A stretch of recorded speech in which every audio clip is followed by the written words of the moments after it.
Muito bem, queremos saudar todos vocês com a paz do Senhor Jesus, agradecer a presença de vocês. Esse é o culto noturno da nossa igreja. Nós temos 2 cultos pela manhã, às 10 horas e às 11 horas, e esse que começou esse mês é a segunda vez que nós nos reunimos.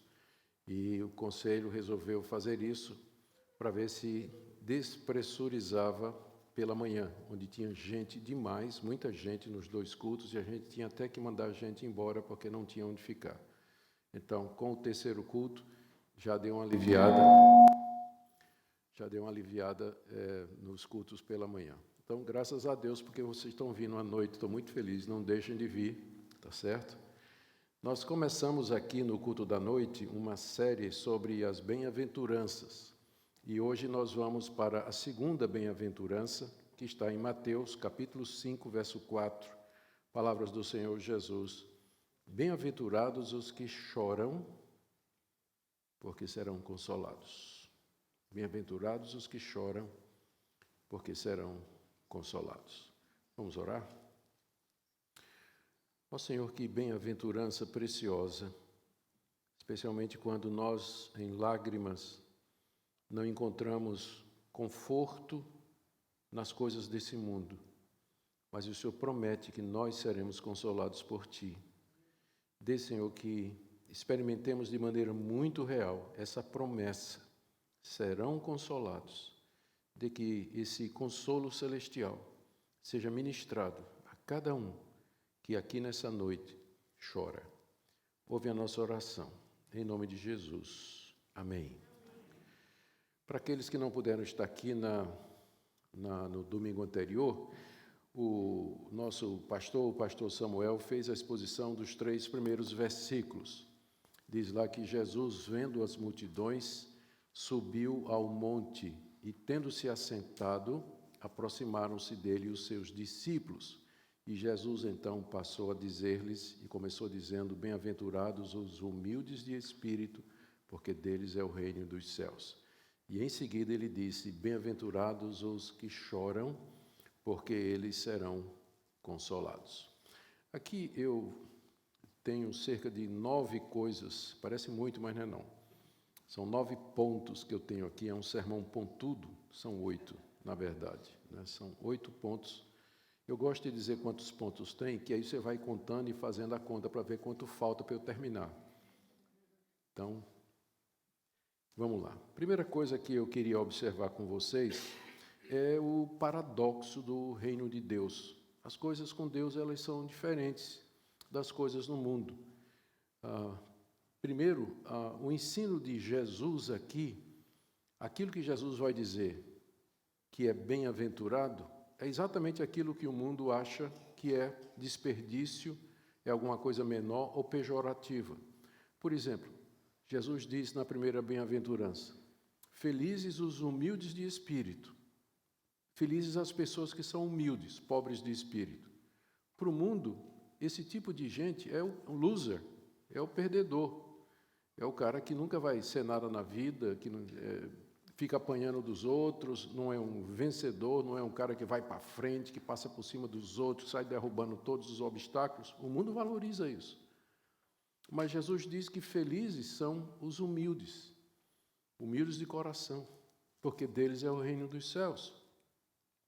Para o mundo, felicidade é ausência de dor. Felicidade é ausência de sofrimento e ausência de choro. Jesus inverte essa lógica. Ele diz, felizes são os que choram. Ou seja, da perspectiva de Cristo, a verdadeira felicidade passa pelo choro, que é o contrário do que o mundo ensina.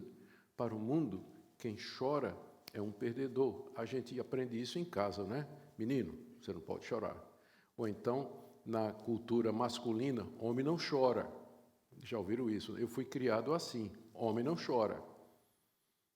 Chega Jesus e diz, felizes os que choram. Ao contrário de tudo aquilo que nós aprendemos, tudo aquilo que nós ensinamos aos nossos filhos e tudo aquilo que o mundo ensina e que o mundo cultiva. Os heróis de hoje, os heróis de hoje são aqueles durões que vão para cima, derruba tudo na pancada e não chora. De fato, ele aguenta até o fim, ele não se entrega, ele não reconhece, ele não se dobra. É o paradoxo do reino de Deus. Por isso que Jesus diz que quem quiser entrar no reino dele tem que se fazer como uma criança, que não pensa como o adulto, que não segue os caminhos do adulto, mas tem aquela inocência própria da idade. O reino de Deus é diferente de tudo aquilo que o mundo apresenta, tudo aquilo que o mundo diz que é bom e que é feliz. Por isso, nós já vamos aprendendo isso. Se nós quisermos ser discípulos de Jesus, nós precisamos aprender desde cedo que nós vamos ser vistos como pessoas estranhas, weirdos, pessoas que são completamente estranhas, talvez sofrendo de algum problema mental ou alguma coisa assim, porque nós vamos valorizar exatamente aquilo que seu colega na faculdade, seu amigo lá no trabalho, seu patrão e outras pessoas valorizam. Por exemplo, quem jamais diria uma coisa dessa? Bem-aventurados os que choram, felizes os que choram.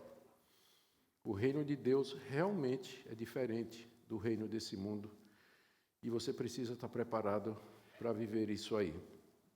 Aqui na versão paralela do Evangelho de Lucas, Lucas também registrou esse sermão de Jesus.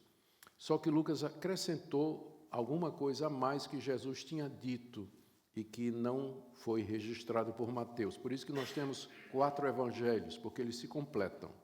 Você tem um quadro completo. De acordo com Lucas, Jesus teria dito assim: ai de vocês que estão fartos, que agora estão fartos, porque vocês vão passar fome. Ai de vocês que agora estão rindo, porque vocês vão lamentar e chorar. A lógica do mundo sendo invertida. E esse paradoxo, Jesus dizendo, você está chorando hoje, mas você vai rir. Você está rindo hoje, mas você vai chorar. Esse é a estranheza do reino de Deus e a estranheza de ser um cristão. Nós somos realmente bem estranhos para o mundo, né? Quando nós vivemos o cristianismo na sua plenitude. Muito bem, está na hora de explicar o que é chorar, então, né? O que é que Jesus quer dizer com esse choro? Que choro é esse que ele está falando aqui? Eu vou começar, meu segundo ponto, dizendo o que é que não significa. Quando Jesus diz, bem-aventurados os que choram, ele não está se referindo àquela tristeza meramente emocional ou circunstancial que nós temos quando, por exemplo, a gente perde um ente querido, um negócio não deu errado, o namoro acabou, o casamento foi água abaixo, um filho passando por dificuldade, um ente querido ficou doente, frustração no trabalho, frustração na escola, na faculdade. Não é esse tipo de choro que Jesus está se referindo aqui. Não tem a ver com luto pela morte de alguém, frustrações da vida e os sofrimentos comuns da experiência humana. Esse choro aqui também não é melancolia, pessimismo ou pessoas que têm um temperamento introspectivo e que são muito emocionais, que choram por qualquer coisa. Não. Também não é uma piedade fingida, sabe como é? Aquelas pessoas que parecem que estão chorando, se lamentando diante de Deus para que os outros vejam e pensem que ela é uma pessoa piedosa. Não, esse choro que Jesus abençoa aqui é um choro que é espiritualmente provocado. Ele, na verdade, é uma obra do Espírito Santo de Deus. É o resultado do Espírito Santo agir no meu coração e no seu. Não é um choro emocional, psicológico, circunstancial, mas é o fruto de alguma coisa que Deus opera no meu coração. E aí, está na hora da gente perguntar, então, o que é? É resultado de um discernimento espiritual, e aqui estou no meu terceiro ponto. É resultado de você ter uma visão correta de você mesmo e de Deus. Quando nós contemplamos a santidade de Deus, nós choramos, porque somos tão diferentes, porque Ele é totalmente outro do que nós somos, porque Ele é santo, nós somos pecadores, porque Ele é infinito e imenso, nós somos pequenos, nós somos vulneráveis e subjetivos. Esse choro é aquele de Isaías, no capítulo 6, eu tenho certeza que vocês lembram dessa passagem. No ano em que morreu o rei Uzias, o profeta Isaías, ele teve uma visão de Deus. Deus estava sentado no seu trono e os anjos estavam rodeando Deus e gritando: Santo, Santo, Santo é o Senhor dos Exércitos. Qual foi a reação de Isaías? Ele caiu de joelhos diante de Deus em lágrimas, dizendo: ai de mim que vou perecendo, porque eu sou um homem de lábios impuros, habito no meio de um povo de impuros lábios, e os meus olhos viram o Senhor dos Exércitos. Diante da visão de quem é Deus, da santidade de Deus, o quebrantamento se apossou da alma desse profeta, que era um santo homem de Deus, já era uma pessoa consagrada. Mas mesmo o mais consagrado de nós, diante da visão da glória de Deus, o resultado é esse, é quebrantamento, é lágrima. Quando o homem contempla a santidade de Deus, quando ele contempla a exigência da lei, ele chora. A lei diz: não terás outros deuses. Nós temos ídolos, nós temos coisas prediletas, ídolos ocultos do coração. Nós amamos coisas e pessoas mais do que a Deus, quando Deus diz: você não vai ter outro Deus diante de mim. O mandamento diz: não faça para você imagem de escultura e não adore. Quantas vezes nós estamos colocando diante de Deus imagens, diante de nós, imagens de pessoas, de objetos, de coisas que nós veneramos e que nós prezamos. Não tome o nome do Senhor teu Deus em vão. Ai meu Deus, valha-me Deus, oh God! Tomando o nome de Deus em vão. Ele manda que nós descansemos um dia depois de trabalhar 6, e nós não fazemos isso. Continuamos como se a vida toda dependesse do meu trabalho sem descanso. Ele manda honrar meu pai, honrar minha mãe, obedecer às autoridades, ser fiel no casamento, ser honesto nos negócios, ser verdadeiro na minha fala e puro nas minhas intenções. Quando eu vejo a lei de Deus, eu caio e eu começo a chorar, porque eu não consigo cumprir essa lei. É esse choro que Jesus está falando. Esse tipo de choro que é resultado dessa contemplação da lei de Deus. Quando a gente contempla a santidade de Deus, as exigências da lei, a realidade do nosso pecado, nossas melhores intenções são manchadas, elas são imperfeitas. O profeta Isaías, quando falava no seu livro a respeito das nossas boas obras, ele diz que o melhor do que fazemos, as nossas boas obras, são como trapos de imundícia diante de Deus. Vocês sabem o que é trapos de imundícia? Naquele tempo, era usado quando a mulher tinha o seu período.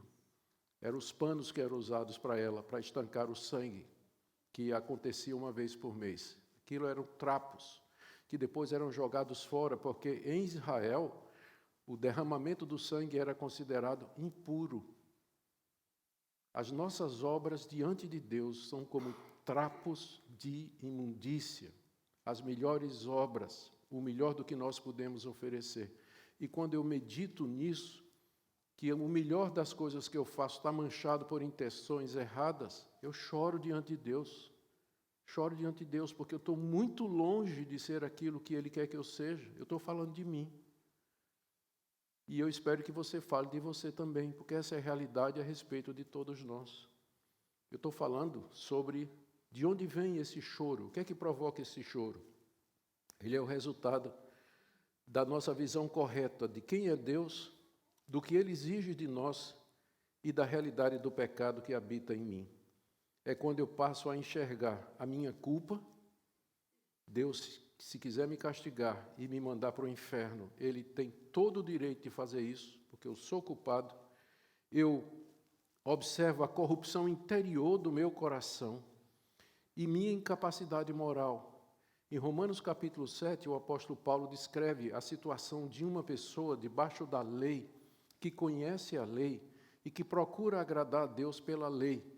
E ele termina gritando no final do capítulo 7 de Romanos: miserável homem que sou, quem me livrará do corpo dessa morte? Você já deu esse grito?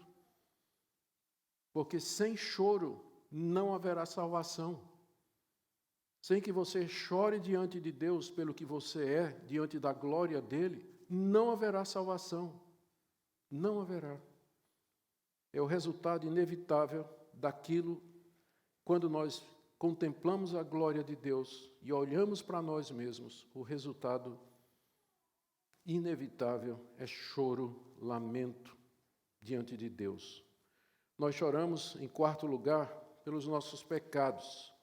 Eu já mencionei isso, pelos pecados cometidos, dos quais nós nos arrependemos e alguns dos quais trouxeram consequências terríveis até os nossos dias. Choramos por isso. Choramos pelos pensamentos indignos que nos acometem, atitudes e palavras que entristecem a Deus, a maneira como nós usamos as redes sociais, aquilo que nós publicamos, aquilo que nós colocamos lá no nosso perfil ou no diálogo, num comentário. Por isso que o autoexame espiritual faz parte da vida cristã sadia. Ó Deus, sonda-me, conhece-me, conhece o meu coração, vê se há em mim algum caminho mau e guia-me pelo caminho eterno. Por isso, diante disso que eu estou falando aqui, o choro espiritual, ele não é sinal de fraqueza. Para o mundo é, mas não para nós. O choro provocado por essas coisas não é sinal de fraqueza, mas de uma vida espiritual autêntica. Você já chorou diante de Deus pelo que você é, pelo que você fez, pela sua culpa, pela sua incapacidade de obedecer a Deus?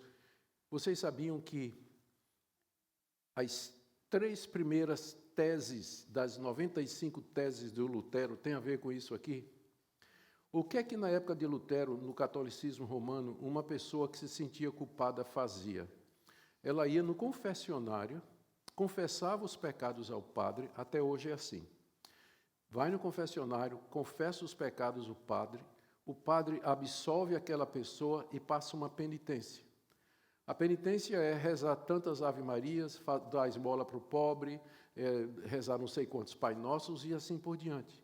Martinho Lutero era um monge agostiniano que tentou encontrar paz diante de Deus através das regras da Igreja Católica. Não conseguiu. O coração dele ficava inquieto.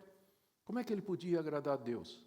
Até que ele descobriu que nós somos justificados pela graça de Deus mediante a fé, e não por obras e nem pela mediação da Igreja Católica ou qualquer igreja que seja.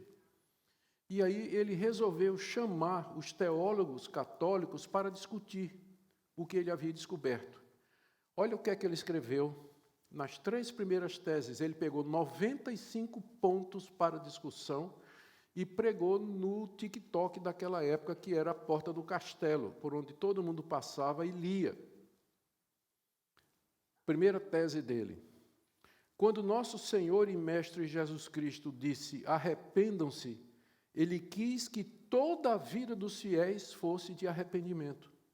O que ele está querendo dizer é o seguinte: arrependimento não é só quando você vai se confessar ao padre, confessa seus pecados, sai de lá e cumpre a penitência. Não, toda a sua vida tem que ser uma vida de arrependimento. A cada momento, a cada instante, você tem que ter um coração quebrantado e arrependido do que você é e do que você fez. Não é um negócio pontual. Segunda tese: essa palavra não pode ser entendida, arrependei-vos, não pode ser entendida como referente ao sacramento da penitência, que eu acabei de descrever. Isso é, a confissão e satisfação administradas pelos sacerdotes. Quando Cristo começou a pregar, ele disse: arrependei-vos, porque é chegado o reino de Deus. Aí Lutero disse: isso aqui não é o que você faz lá no confessionário, não. Isso aqui, o que Cristo quis dizer é que você vivesse uma vida de quebrantamento, de arrependimento, da qual o choro faz parte. Terceira tese: essa palavra, arrependei-vos, não se refere apenas ao arrependimento interior. Tal arrependimento interior, note aqui, é inútil se não produzir exteriormente diversas mortificações da carne, entre elas o choro. O arrependimento interior, ele só é verdadeiro se ele se manifestar em atitudes externas, entre elas o que ele chama aqui de mortificações da carne, choro, quebrantamento, humilhação diante de Deus e assim por diante. Essa é a visão reformada disso aqui. O que é que significa? Bem-aventurados os que choram, porque serão consolados. Felizes aqueles que, diante da glória de Deus, diante da majestade de Deus, da sua santidade, da sua lei, diante da sua corrupção própria, diante dos pecados cometidos e da sua incapacidade de agradar a Deus, eles vivem num estado constante de arrependimento, de choro, de quebrantamento pelo que eles são. É isso que significa. Agora, meu quinto ponto. Eu disse que o crente, o choro aqui, ele é resultado da nossa visão correta de Deus e de nós mesmos. Mas o crente, ele não somente chora por si. Aqui é um outro aspecto bem importante. O choro que Jesus se refere não é apenas aquele que é resultado do arrependimento contínuo, constante do nosso coração diante de Deus. Mas nós choramos pela condição da humanidade. Não traz lágrimas aos seus olhos você pensar que há milhões de pessoas que estão indo para o inferno hoje e que você nunca falou de Jesus para pelo menos uma ou duas dessas pessoas? Isso não traz choro diante de você? Não traz choro diante de você a degradação da humanidade, que os homens e mulheres criados à imagem e semelhança de Deus gastam suas vidas preciosas na bebedeira, na imoralidade, na incredulidade, no materialismo, no consumismo, sem dar a Deus a glória devida, sem reconhecer que são criados à imagem e semelhança de Deus, ou que devem viver de acordo com os ditames de Deus. Isso não mexe com você? Você assiste indiferente à humanidade toda ao seu redor? Bem-aventurados os que choram, lamentam o que está acontecendo no mundo, choram a miséria espiritual. E não sou eu que estou inventando isso, não são os reformados que inventaram isso. Lucas 19, 41 a 44.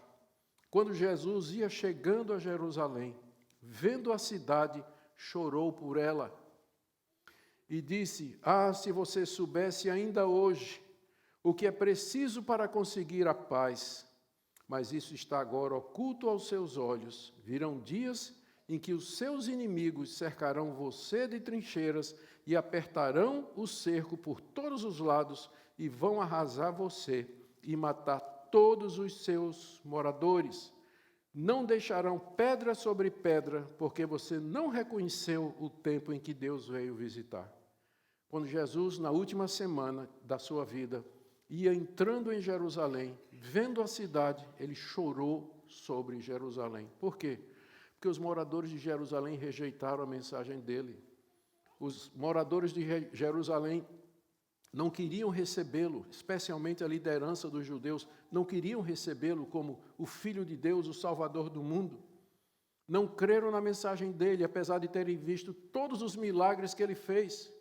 Os escribas e fariseus tramaram a morte dele, entregaram aos sacerdotes e ao capitão do templo, que por sua vez vão entregar aos romanos para que o crucifiquem. Ele sabia de tudo isso, ele chorou. Chorou diante da miséria, da perdição, do desastre que haveria de vir sobre Jerusalém.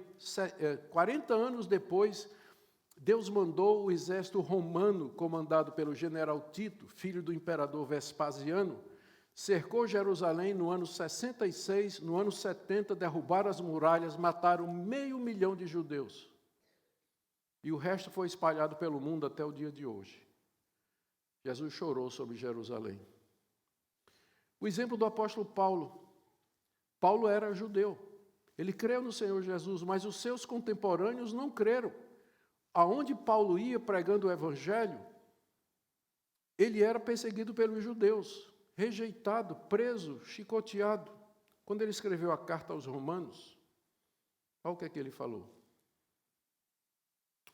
Olha o que ele falou quando escreveu a carta aos Romanos. Capítulo 9, verso 2, ele diz assim: sinto grande tristeza e tenho incessante dor no meu coração, porque Ele fala, porque eu gostaria, sinto grande tristeza e tenho incessante dor no coração, porque eu mesmo desejaria ser amaldiçoado, separado de Cristo, por amor de meus irmãos, meus compatriotas, segundo a carne. Olha só, o amor de Paulo pelos seus compatriotas, a ponto dele dizer assim, eu estou disposto a morrer no lugar deles. Deixa eu voltar aqui exatamente onde eu estava. Romanos 9:2. Tenho grande dor, grande agonia no meu coração, porque meus contemporâneos não se converteram. O que é que você sente pelos seus contemporâneos? Paulo dizia, tenho grande tristeza e incessante dor no meu coração. Paulo chorava porque os judeus, aqueles a quem ele pregava, não queriam se converter, não queriam acreditar na mensagem dele. O que é que você sente com relação ao mundo perdido? Você chora ou você não está nem aí? Completamente indiferente. Esse é o crente, esse é o choro do crente pelo mundo. Agora eu vou fazer, meu sexto ponto, é o contraste entre o crente que chora e o mundo que ri. O mundo, quando nós examinamos a nossa sociedade, tanto a sociedade brasileira quanto a sociedade americana, a sociedade americana, infelizmente, cada vez mais, nós vemos que as pessoas evitam refletir sobre pecado. Ninguém quer falar sobre pecado. Ninguém quer falar das suas próprias faltas. Se você vai para um psicólogo, um terapeuta, ele vai falar de autoestima, vai falar de baixa estima. Se você for dizer que você está se sentindo culpado porque fez uma coisa errada, ele vai dizer que isso aí é normal. Isso aí é trauma causado pelos cristãos, pela religião cristã que impõe fardos e limites à vida das pessoas. As pessoas devem ser livres para viver do jeito que querem. A verdade é relativa, não tem limites morais. Enfim, tudo na sociedade acontece para anestesiar você. Porque para eles, felicidade é ausência de sofrimento, de choro, de dor, de frustração e esse tipo de coisa. É isso que você vai ouvir quando você vai a um psicólogo, a um terapeuta, quando você vai procurar ajuda por essas pessoas, de pessoas que não têm o conhecimento verdadeiro de Deus. É por isso que eles vivem imersos nos seus prazeres. O fim da vida, o objetivo da vida é você ser feliz. Por que eu vou continuar casado com essa mulher se eu não sou mais feliz com ela? Eu serei mais feliz com essa outra aqui. Por isso eu vou largar essa, vou separar dela e vou casar com essa outra porque eu mereço ser feliz. Já ouviu isso? Eu mereço ser feliz. É isso que o mundo quer. A gente chama isso de hedonismo. E é uma filosofia tão antiga quanto o filósofo Epicuro, que viveu 300 anos antes de Cristo, e que dizia que o fim principal do homem é buscar o prazer. Certo é o que lhe dá prazer. E o hedonismo, ele continua a permear o pensamento do mundo, mesmo que as pessoas nunca ouviram o nome de Epicuro, mas são discípulos dele, seguem a mesma rota, prazer como sendo o alvo final da existência. Por que as pessoas são assim? Exatamente porque elas não querem falar de culpa, elas não querem falar de pecado. Essa é uma sociedade que não quer saber do que a Bíblia diz. Todos pecaram e carecem da glória de Deus. As pessoas fogem disso. Eles querem igrejas que vão fazer coaching com você, que vão ensinar você a ser prósperos, a serem vitoriosos, a ganhar mais e mais. Dê para Deus que Deus vai dar em dobro. Invista, plante uma semente financeira e Deus vai recompensar 3 vezes mais. É isso que eles querem ouvir. Mas esse tipo de mensagem que eu estou pregando hoje não é popular. Ela não vai cair em ouvidos que apreciam. Quando nós dizemos, o choro é o caminho e a porta de entrada do reino de Deus. Mas como assim? Como assim? Veja a diferença, não é? O mundo evita refletir sobre pecado, busca anestesiar a consciência, vive de prazeres e distrações. O crente verdadeiro, primeiro, ele enfrenta a realidade espiritual. Ele é um pecador. Existe um Deus que é um Deus santo, e é um Deus que vai levar a sério o pecado, e um Deus que não vai ter por inocente aquele que é culpado. Existe um Deus que tem um dia marcado em que ele vai julgar o mundo através daquele homem que ele ressuscitou e colocou diante de todos como juiz, que é Jesus Cristo. Haverá um dia de juízo. O crente pensa sobre isso. Ele reflete sobre isso. Existe um local chamado inferno, onde as pessoas são lançadas agora depois da morte e onde continuarão depois da vinda do Senhor Jesus. O inferno é uma realidade da qual a gente deveria falar com lágrimas nos olhos, com choro, pensando nos nossos entes queridos que vão para lá. O crente pensa em tudo isso. Por isso ele é sóbrio e não superficial. O choro espiritual é a antítese da frivolidade mundana. É o oposto. E agora, chegando mais para o final, o consolo. Eu falei só da primeira parte, né? Bem-aventurados os que choram, felizes os que choram. Por que eles são felizes? É isso que bem-aventurado significa. Por que Jesus disse, felizes são aqueles que choram? Nós já vimos o motivo do choro. Que tipo de choro é abençoado aqui? E o que é prometido então? O consolo. Eles serão consolados. Eu acredito que isso se refere, primeiro, a um consolo presente. Quando nós choramos por causa dos nossos pecados, por conta da nossa incapacidade de agradar a Deus, quando nós choramos diante da santidade de um Deus que é totalmente outro, diferente de nós, que é inalcançável pelas nossas obras, esse choro conduz ao arrependimento. E esse arrependimento nos conduz a Cristo para sermos perdoados. E ali somos consolados. Cristo nos recebe, Ele nos perdoa, Ele nos estende a sua mão, nos reconcilia com Ele, oferece perdão, paz, enxuga os nossos olhos. Só existe um consolo para nós. Só pode haver um consolo para nós. Tem que ser o consolo que vem de Deus e que consiste em perdoar os nossos pecados, nos aceitar como seus filhos, nos justificar diante dEle, nos receber como parte do seu povo. E é isso que nos consola.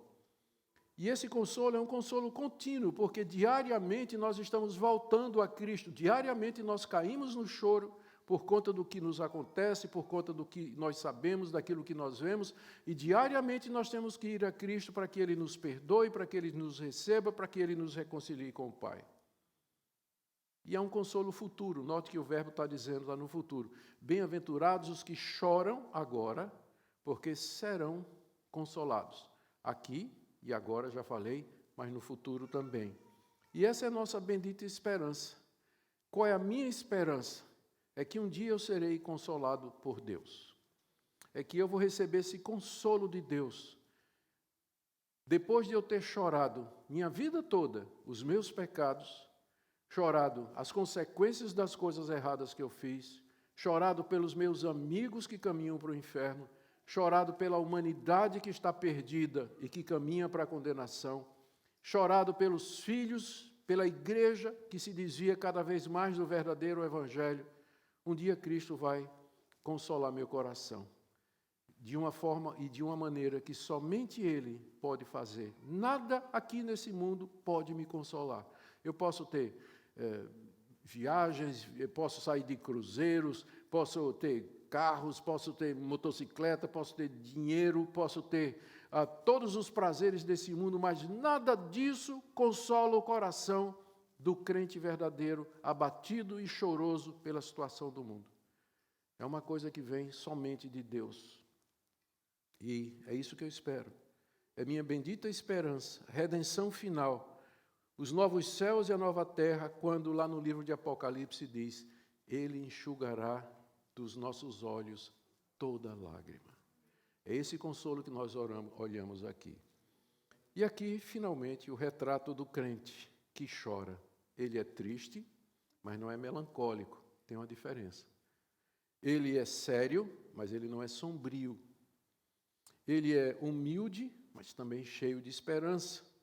Ele é alegre com alegria santa e profunda.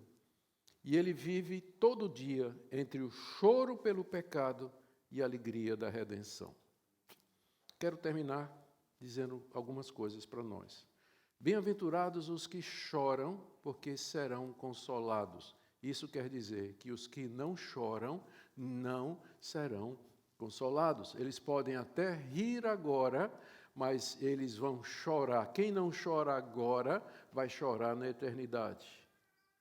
Quem não chora agora, da maneira como eu descrevi aqui, vai chorar a eternidade afora. Jesus, se referindo ao inferno, disse que lá há choro e ranger de dentes. Se você não chora agora, você vai chorar no inferno. A minha primeira pergunta, então, a minha primeira conclusão, que é uma aplicação prática. Não há salvação onde não há choro. Assim como uma criança, a primeira coisa que ela faz quando nasce é o quê? Choro é sinal de vida. Quando ela não chora, o que é que o médico faz com ela? Pega pelo pé, levanta aí ela... Uá! Sem choro não tem vida. Um bebê que não chora, ele nasce morto, não é? Ele nasce morto. Não há salvação se não tiver choro. E a pergunta é essa: qual é o estado do seu coração diante da santidade de Deus, a realidade a seu respeito e a realidade do mundo? Quebrantamento, tristeza, choro. Sem choro, também não há alegria verdadeira. A alegria verdadeira para o cristão começa quando ele sabe que está perdoado, foi reconciliado com Deus, recebeu a vida eterna e anda nos caminhos do Senhor. É esse o consolo que recebe da parte de Deus e que nada mais pode trazer. Não há consolo sem choro espiritual e não há bem-aventurança fora de Cristo. Queria que você refletisse nisso, você analisasse a sua vida. É uma vida de frieza, indiferença, alegria com as coisas do mundo, pouca alegria com as coisas de Deus. Leitura da palavra não traz nenhuma felicidade, há uma indiferença, o relacionamento com Deus é frio ou não existe. Essa mensagem de hoje, bem como todas as mensagens dessa série, tem como objetivo sondar o seu coração, o seu estado diante de Deus, e que você saia daqui meditando nisso. Bem-aventurados os que choram, porque serão consolados. Eu já expliquei que tipo de choro é e que tipo de consolação é. Que Deus permita que você que chora receba toda a consolação que foi prometido. E que você que não chora seja despertado pelo Espírito de Deus enquanto tem tempo. Enquanto tem tempo. Amém?